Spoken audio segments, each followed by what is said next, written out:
नमस्कार दोस्तों, आप देख रहे हैं ज्वालापुर टाइम्स न्यूज। आज बात शिक्षकों की। दोस्तों, क्या मेहनत करने वाले लाखों बेरोजगार युवाओं के सपनों से कोई खेल रहा है? क्या उत्तराखंड में नकल माफिया का भूत अभी भी जिंदा है? आज हरिद्वार से निकली ये खबर राज्य की भर्ती प्रणाली पर सबसे बड़ा सवाल खड़ा कर रही है। रविवार को आयोजित यूकेएसएससी स्नातक स्तर परीक्षा का पेपर कथाकथित तौर पर लीक हो गया।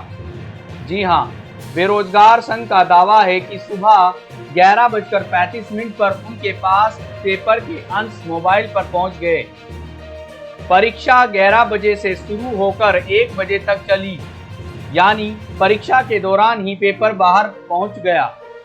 उन्होंने प्रेस कॉन्फ्रेंस पर पेपर के स्क्रीनशॉट दिए और आयोग की व्यवस्था पर सवाल उठाए। आरोप ये भी है कि हरिद्वार के एक सेंटर पर बायोमेट्रिक वेरिफिकेशन से जुड़ी गड़बड़ी और बुकलेट की फोटो खींचकर व्हाट्सएप पर भेजने की कोशिश की गई थी। याद कीजिए, नकल माफिया हाकम सिंह को पहले ही गिरफ्तार किया गया था। उसके बावजूद भी पेपर लीक का दावा ये बताता है कि नेटवर्क अभी भी कहीं ना कहीं जिंदा है। इधर हरिद्वार पहुंचे बेरोजगार संघ के अध्यक्ष बॉबी पवार को पुलिस ने हिरासत में लेकर एसओजी ऑफिस पहुंचाया। वहां भारी संख्या में समर्थकों ने हंगामा किया। पुलिस पूछताछ कर रही है कि बॉबी पवार के पास यह पेपर कैसे पहुंचा और वायरल किसने किया। अब सवाल ये है, क्या मेहनत करने वाले लाखों युवाओं का भविष्य फिर से दांव पर है? क्या उत्तराखंड में नकल माफिया का नेटवर्क पूरी तरह खत्म हुआ या सिर्फ दिखावा था? और अगर पेपर लीक नहीं हुआ तो परीक्षा शुरू होने के 35 मिनट बाद बेरोजगार संघ के पास सवाल पत्र कैसे पहुंचा? आखिर कब तक बेरोजगार युवा ऐसे ही पढ़ते रहेंगे और पेपर लीक होते रहेंगे? ना जाने किसकी उम्र पूरी हो रही है, ना जाने कौन आज कल परसों सोचता है कि मेरी भी जॉब लगेगी, पर हाथ में क्या आता है? सिर्फ पेपर लीक। तो दोस्तों, आप हमें कमेंट करके बताएं, क्या आपको लगता है कि आयोग की परीक्षा अब भी पारदर्शी है या फिर नकल माफिया का नेटवर्क अभी भी बेखौफ चल रहा है? वीडियो अगर मूल्यवान लगी हो तो चैनल को सब्सक्राइब करना ना भूलें। ये हमारे पास 20 सीरीज का क्वेश्चन पेपर 20 सीरीज का जो क्वेश्चन पेपर हमारे पास आया, उसका क्वेश्चन नंबर 9, 10, 11 और 12, ये 4 क्वेश्चन जो है, ये 4 क्वेश्चन का जो पृष्ठ है, ये हमारे पास 11:35 पर बाहर आ गया था।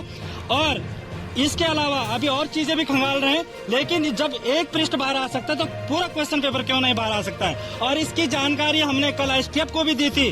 कल हम एसटीएफ से मिले थे, हम कल आयोग के अध्यक्ष से भी मिले थे। हमने स्पष्ट कहा था कि हरिद्वार में जो है इस तरीका का गैंग जो है वो सक्रिय है, आप निगरानी रखिए। इससे पूर्व भी हमने लोक सेवा आयोग के जो सचिव हैं गिरधारी सिंह रावत जी, उनको भी स्पष्ट कहा है कि आपका हरिद्वार में जो नकल माफिया गैंग है ये पूरी तरीके से सक्रिय है। और हम ये जो वीडियो भी जो जिसके अनुसार जो है कल एसटीएफ ने गिरफ्तारियां की हैं, उसका वीडियो भी हमने एसटीएफ को दिया था। और ये वीडियो हमारे पास जो है 9 सितंबर को आ गया था। तब से लेकर जो हम लगातार सूचना दे रहे हैं, लगातार कह रहे हैं कि आप इस परीक्षा को फिलहाल के लिए रोक दीजिए, चाहे वजह बाट की हो चाहे कुछ और हो, लेकिन हमने स्पष्ट कहा कि आप इस परीक्षा को फिलहाल के लिए रोक दीजिए। प्रदेश का युवा परीक्षा देने के मूड में नहीं है, प्राकृतिक आपदाएं बहुतायत में है, जगह जगह यातायात की व्यवस्था जो है सुचारू नहीं है, मार्ग बाधित है। और उसके बाद भी आयोग के अध्यक्ष से हमने कई बार की मुलाकात की।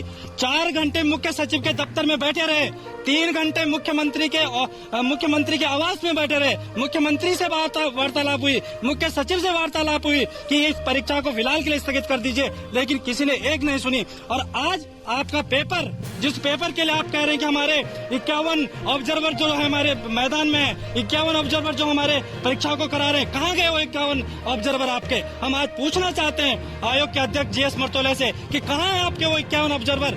जो 51 ऑब्जर्वर आपने फील्ड में तैनात किए थे, क्या इसी के लिए किए थे? ये पेपर जो आप प्रश्न पत्र जो बाहर भेजेंगे, क्या इसीलिए भेजे थे कि आप